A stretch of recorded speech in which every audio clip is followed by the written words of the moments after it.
Partout en Europe, les forces attachées à notre civilisation, les forces de l'enracinement, ont progressé ou gagné, créant une véritable espérance, une vraie voie vers le renouveau. En France, les patriotes remportent l'élection et tiennent en échec Macron et ses nombreux soutiens politiques, financiers, médiatiques. Les noms de Moscovici, Juncker et quelques autres cèdent la place aux vainqueurs. Orban, Salvini, Farage notamment.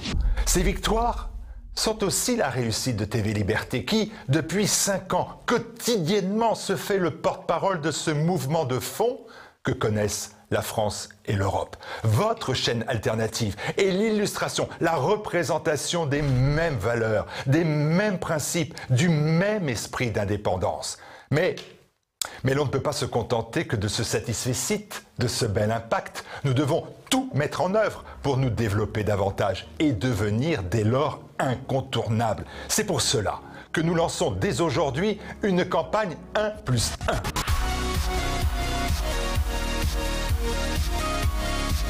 1+1, les objectifs sont simples. Chaque téléspectateur qui prend connaissance de ce message doit trouver une autre personne, un ami, une connaissance dans son entourage pour faire partager et connaître les émissions de TV Liberté, pour s'abonner à notre lettre d'information et pour suivre nos réseaux sociaux. Il faut aujourd'hui, tout de suite, continuer de créer cette chaîne de solidarité combattante et renforcer notre communauté avec cette opération 1+1.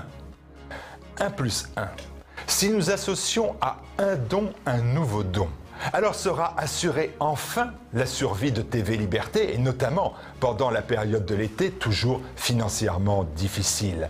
Je trouve un nouveau donateur ou je double mon propre don. Je fais vivre TV Liberté, mais mieux, je lui donne les moyens de me défendre. Vous le savez, la liberté a un prix. Alors, n'attendez pas, rendez-vous à la fin de ce message à la rubrique « Dons » de tvliberté.com. Le système vacille. Face aux progressistes et aux mondialistes, ce sont les peuples qui reprennent le pouvoir. Le mouvement est enclenché. C'est plus que jamais l'heure de TV Liberté. Nous avons besoin de votre aide de manière urgente. Maintenant, parce que pour nous, c'est vital.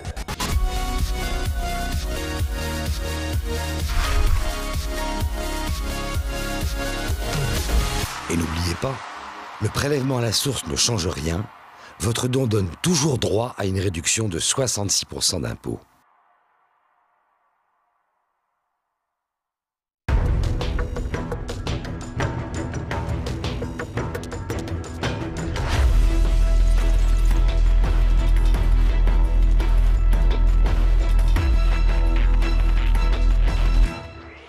À moins d'1 an des élections municipales, la guerre des investitures fait rage dans les grands partis. À Paris, la majorité En Marche fait face à une multitude de candidatures pour détrôner Anne Hidalgo. Et si le parti présidentiel entend canaliser ses différents concurrents, la route est semée d'embûches. La contestation sociale pourrait reprendre de plus belle. Après avoir été gelée en pleine crise des Gilets jaunes, les tarifs de l'électricité ont bondi de 5,9%, une hausse sensible qui s'ajoute aux augmentations des prix du carburant et de l'eau courante. De plus en plus de nouveaux arrivants issus des villes attaquent des ruraux pour des bruits de coqs, de vaches ou d'ânes, un phénomène surréaliste qui met en danger le patrimoine rural naturel et face auquel des maires de campagne ripostent. Madame, Monsieur, bonsoir. La tempête Miguel a fait ses premières victimes. À la mi-journée, vendredi, une navette de l'association des sauveteurs en mer, SNSM, a chaviré à 800 mètres au large des Sables-d'Olonne en Vendée. 7 marins étaient à son bord, 3 sont morts alors qu'ils tentaient de porter secours à un bateau de pêche en difficulté. À la suite de ce drame, la préfecture a déclenché le plan Novi, plan d'urgence destiné à secourir un nombre important de victimes. Et sans transition, 6 champions pour une ville capitale. La majorité présidentielle se met en branle pour ravir le trône d'Anne Hidalgo. À 10 mois du scrutin municipal, La République En Marche étudie les différentes candidatures. Une commission d'investiture devra statuer sur l'heureux gagnant au début de l'été. 6 candidats à l'investiture parisienne. La République En Marche va devoir trancher au risque de diviser. Alors que la bataille pour Paris a déjà commencé à 10 mois du scrutin, le trône d'Anne Hidalgo fait tourner toutes les têtes. Et pour cause, si l'édile socialiste paraît bien accroché à son siège, le ressentiment d'une large partie de la population, la saleté de la ville et l'insécurité laissent entrevoir une fenêtre de tir. Parmi les prétendants, on retrouve l'ancien porte-parole du gouvernement, le député Benjamin Griveaux, démissionnaire de son poste de porte-parole du gouvernement le 27 mars. Il semblerait que ce soit lui qui ait les faveurs d'Emmanuel Macron. Autre démissionnaire du gouvernement, également le 27 mars, le député Mounir Majoubi. Sociologiquement, ce dernier est le candidat idoine pour la ville, mais semble manquer de charisme. On retrouve aussi le député de l'Essonne, Cédric Villani, l'adjoint au maire PS du 4e arrondissement, Anne Le Breton, et le vice-président de l'Assemblée nationale et député de Paris, Hugues Rançon. Une belle brochette de candidats qui pourraient bien s'écharper pour prendre la tête d'En Marche à Paris en 2020. Pour les départager, une commission nationale d'investiture a été officiellement mise en place lundi sous la direction collégiale du député Marie Guévenoux et du sénateur Alain Richard. Officieusement, l'importance de la ville capitale et le besoin de tout régenter du président laissent largement penser que le choix reviendra à l'Élysée.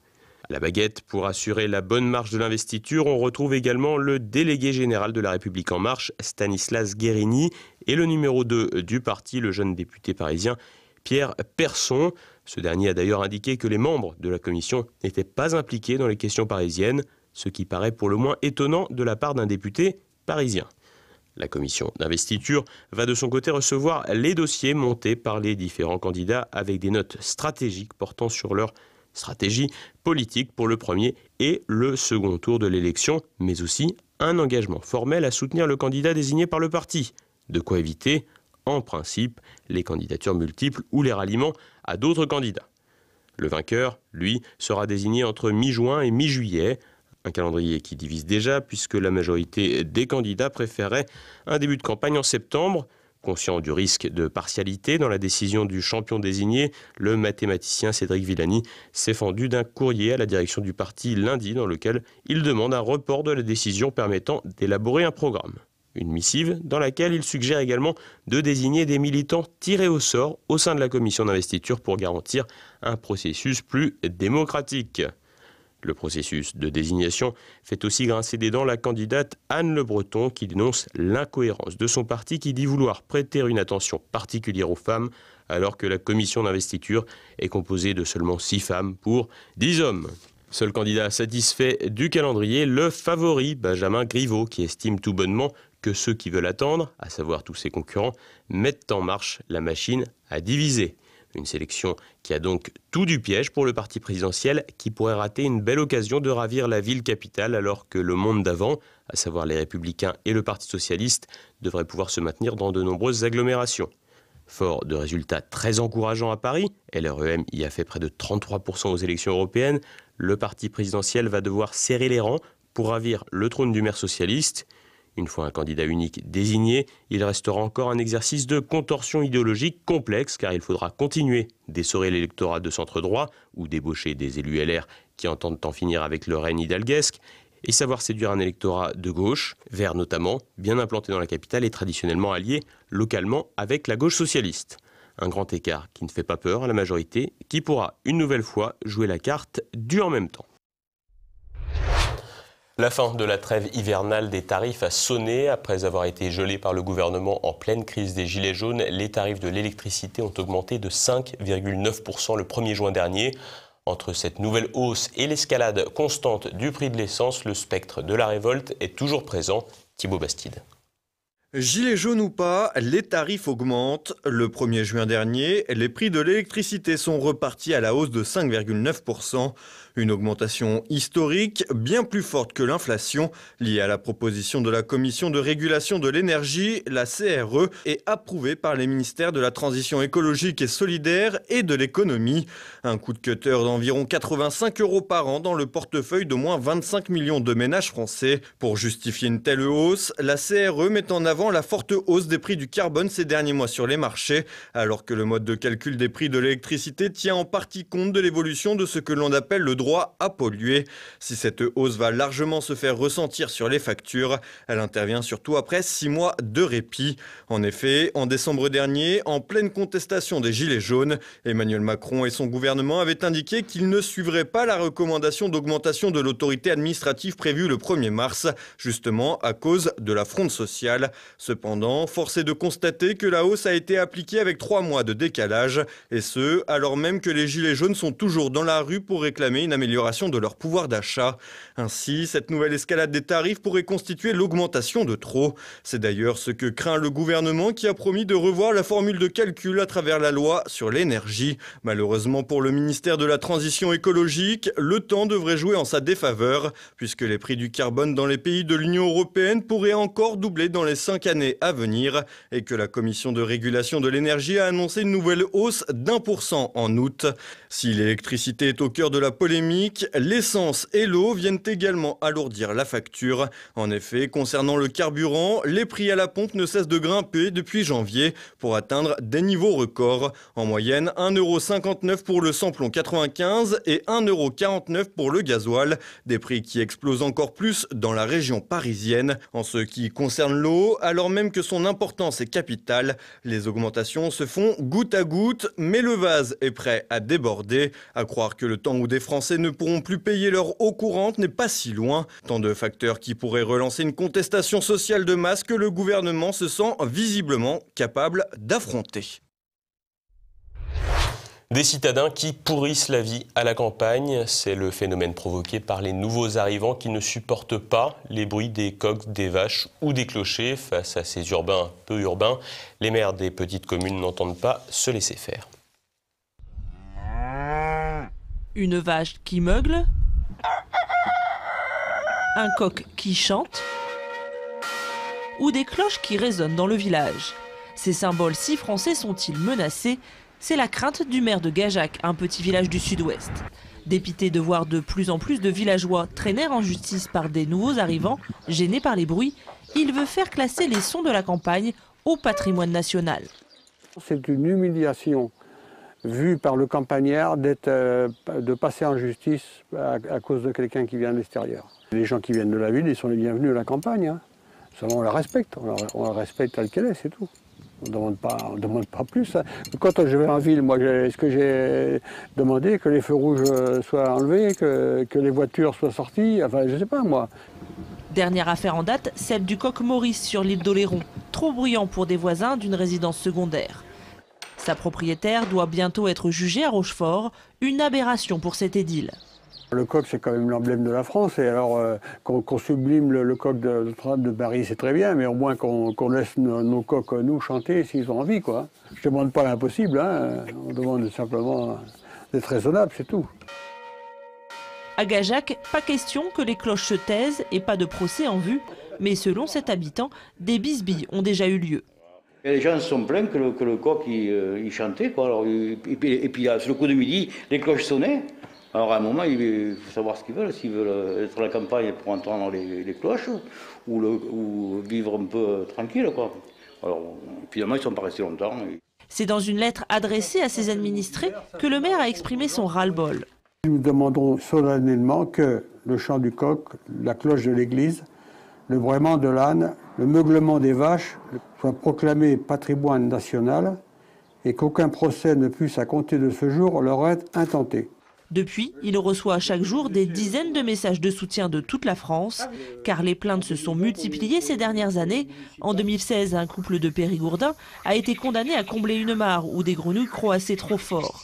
L'été dernier, c'est un maire du Var qui a reçu des plaintes de vacanciers qui voulaient faire taire les cigales.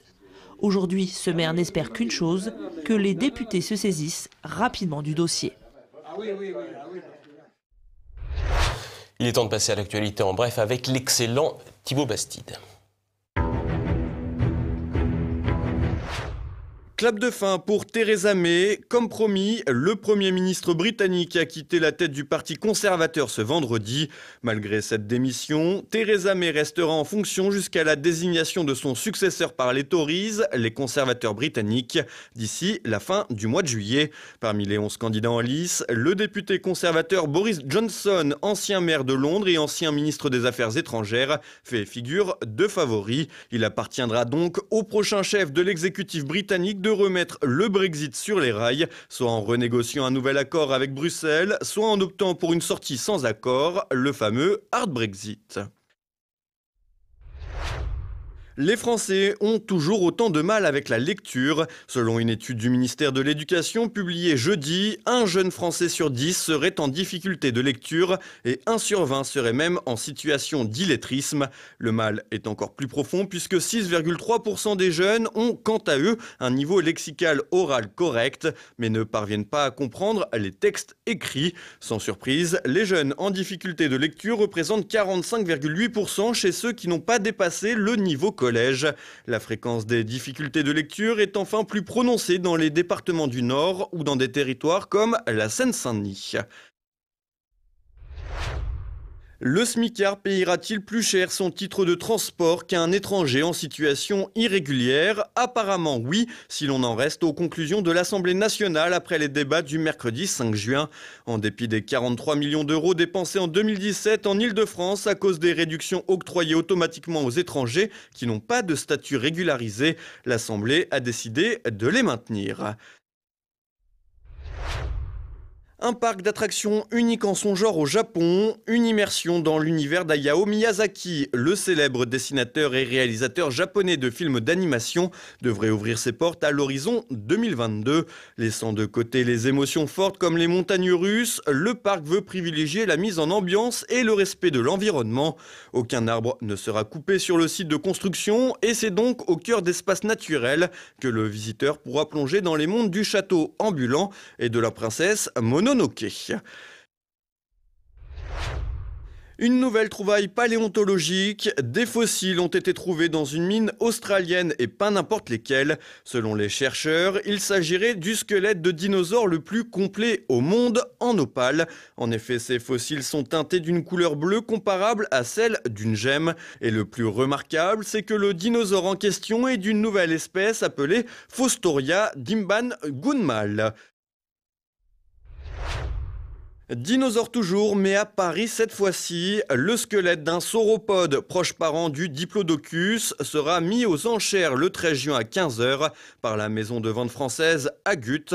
Il mesure 6 mètres de hauteur et 13 mètres de longueur. Après son apparition il y a 150 millions d'années, il s'agirait aujourd'hui de l'un des plus importants fossiles de son espèce découvert depuis la fin du siècle dernier. Trouvé il y a 7 ans dans le désert du Wyoming aux États-Unis, son squelette reste en bon état et a conservé près de 90% de ses ossements d'origine. Fait rare, il présente même encore des fragments de peau fossilisés. Sa valeur est estimée entre 1,5 et 2 millions d'euros. Avis aux amateurs fortunés.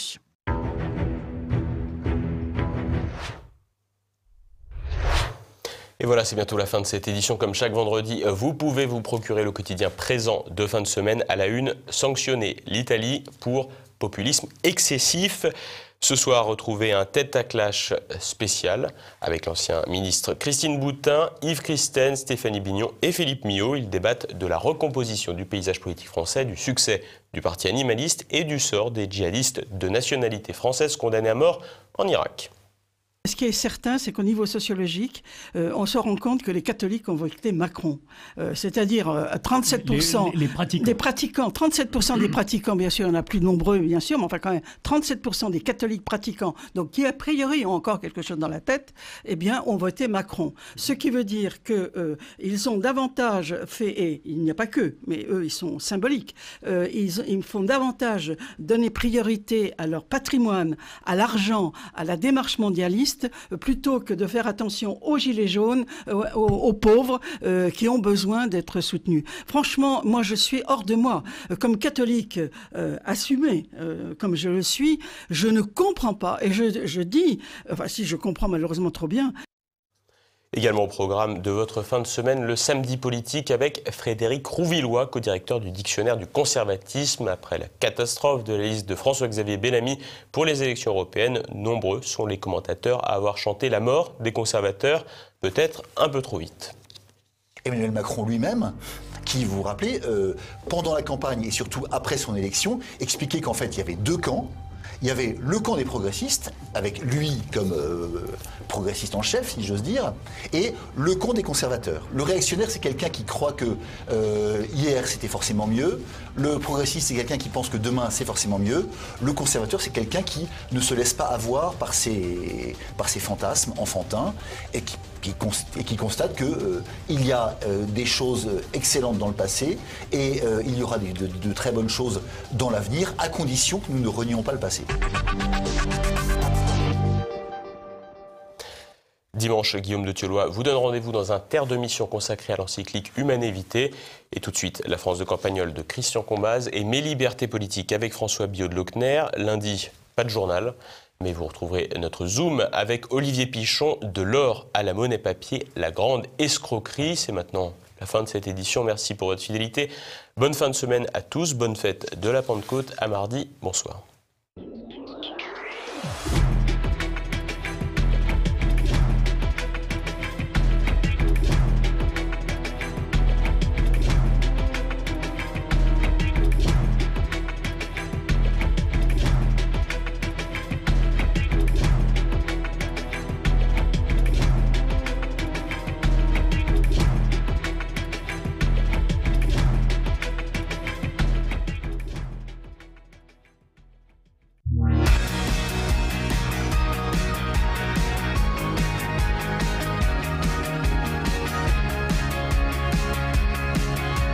Il y a une expression particulièrement crétine en ce moment, comme tout ce qui sort directement de l'anglais. Donc il n'y en a pas qu'une, il y en a des centaines, mais celle-là, elle envahit tout, y compris, vous allez voir, les services de l'État. C'est l'expression « expérience utilisateur », qui est un truc lamentable, grotesque, un démarquage de « user experience », qui veut dire en gros facilité, agrément d'utilisation. Donc on se demande pourquoi on n'emploie pas ces mots-là en français. Mais dans le cas de l'état civil, par exemple, vous allez voir qu'on est loin de la facilité et de l'agrément. C'est peut-être pour ça qu'ils font les choses ainsi. Donc vous demandez à changer votre carte d'identité à Campagnol, à la mairie, et la fille un peu honteuse vous explique que ça a changé et qu'ils ne peuvent plus le faire ici, il faut passer par Internet. Vous demandez comment vous faites pour les photos, par exemple, et si par hasard vous les scannez pour les joindre à l'envoi. Non, pas du tout, il faut les apporter à la mairie de la ville voisine. Mais pourquoi pas ici? Parce que nous n'avons pas de borne biométrique. Alors là, la fille se sent quand même un peu dépassée par les nouvelles dispositions qu'elle ne connaît pas toutes. Déjà, donc, on devine que son emploi est menacé parce que son seul rôle dans cette affaire est d'aller vous chercher un imprimé qui s'appelle « La carte d'identité à portée de clic », sous-titré « L'État simplifie mes démarches dans mon département ». Toujours cette façon gnangnan, niveau CE2, là, qu'emploie l'État français, qui s'adresse à des demeurés sur le ton « Je mets mon cartable sous mon siège et j'écoute bien la maîtresse ». Alors la première leçon de tout ça, c'est le paradoxe invraisemblable entre la simplicité puérile de cette expression, on se croirait donc dans Casimir, et la complexité des démarches à accomplir, et là on est plutôt dans Matrix. Il y a une pré-demande, il faut créer un compte, on doit recueillir son numéro de pré-demande, il faut choisir une mairie équipée de la borne biométrique, etc. Vous vous demandez, mais qu'est-ce qu'ils ont tous à dériver comme ça vers le flicage, vers les procédures de sécurité, de contrôle et comme vous vous posez la question devant Gustave, au café de Campagnol, il vous répond, ah ça c'est le principe actuel. Hein. Comme ils sont incapables de faire respecter la loi et l'ordre par certaines catégories de citoyens spécialistes de la fraude, eh bien, ils infligent une discipline d'enfer à tout le monde pour ne pas discriminer. C'est un peu le principe de la répression au lycée. Vous serez tous punis si l'auteur du chahut ne se dénonce pas. L'auteur du chahut ne se dénonce jamais. Du coup, nous avons à remplir des tas de papiers, tous, parce que l'État est incapable de dire « toi, vous avez fraudé, vous avez organisé un réseau de fraudeurs, vous êtes donc privé de tous vos droits, on va saisir vos biens, etc. » Non, on préfère emmerder, me dit Gustave, tout le monde pour éviter que de telles situations ne se reproduisent. Alors je lui montre à Gustave le deuxième document que distribue la fille de la mairie. Cette fois, il provient de diplomatie.gouv.fr. Tiens, c'est bizarre, pourquoi ils mettent des caractères énormes comme ça au début et minuscules à la fin, et puis pourquoi il s'agit de diplomatie? Mais c'est pour passer les frontières. On vous indique que la carte d'identité est désormais valable 5 ans de plus en dépit de son libellé. Alors c'est commode, me dit Gustave, t'imagines, tu te pointes en Allemagne à Berlin, mettons avec ta carte périmée depuis 2 ans, et là on te dit qu'elle est périmée. Alors tu leur montres ce papier, et bien entendu ils te disent qu'ils n'en ont rien à foutre, que le gouvernement prolonge la validité, eux ils voient que c'est plus valide et c'est marqué là. Mais si je lui montre la liste des pays qui ont accepté le principe de l'extension de validité, alors je saisis cette liste car je l'avais, et là en regardant la liste, écrite en tout petit, je m'aperçois d'un truc énorme, c'est que l'Allemagne n'est pas sur la liste. Bon, alors résumons. complètement dépassée par sa propre politique d'immigration. La France complique énormément les règles pour obtenir des papiers afin qu'ils soient moins faciles à falsifier. Ensuite, complètement dépassée encore par sa propre politique de renouvellement trop optimiste des papiers, elle ne peut pas suivre la règle des 10 ans qu'elle s'est imposée.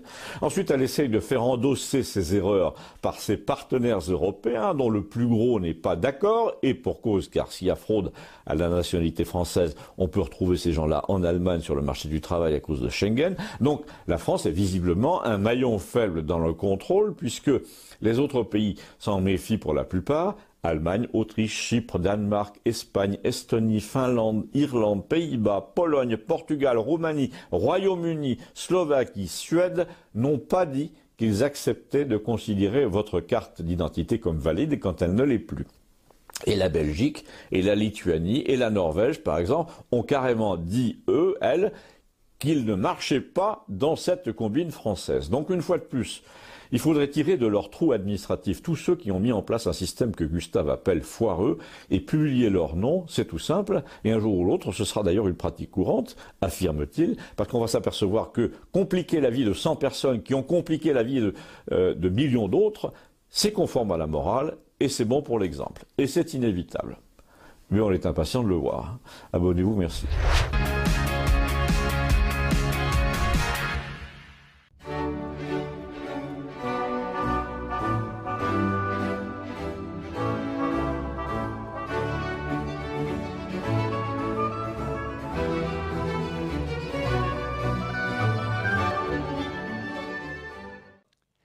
À en croire les représentants du gouvernement, brillamment relayés par la presse économique aux ordres, le chômage français serait en régression.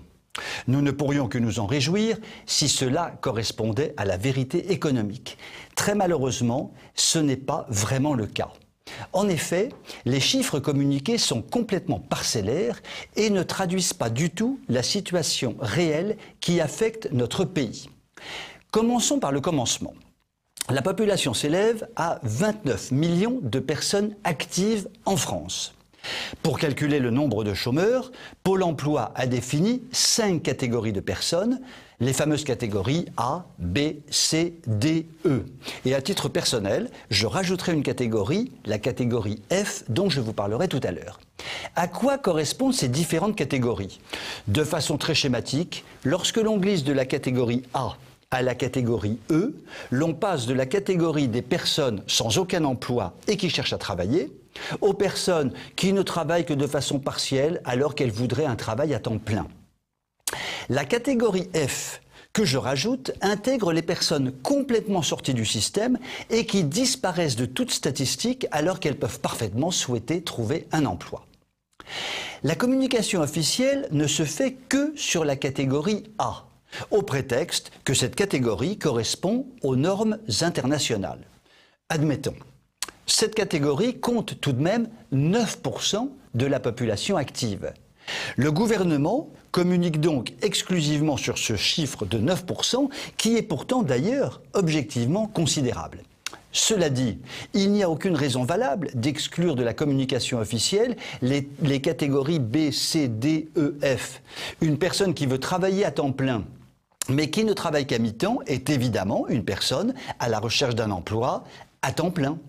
De même, pourquoi exclure des statistiques du chômage ceux qui sortent de tout comptage de Pôle emploi, mais qui sont bel et bien des chômeurs souvent définitifs?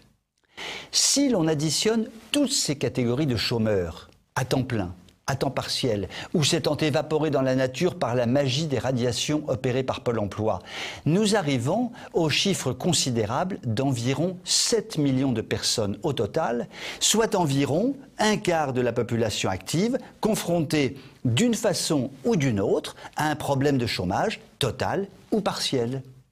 À l'évidence, cette situation, qui dure depuis des années, revêt un caractère insupportable. À l'évidence, la politique économique et sociale menée depuis des années ne permet pas d'améliorer la situation. À l'évidence, il ne faut pas compter sur la majorité actuelle pour attaquer le problème à bras-le-corps.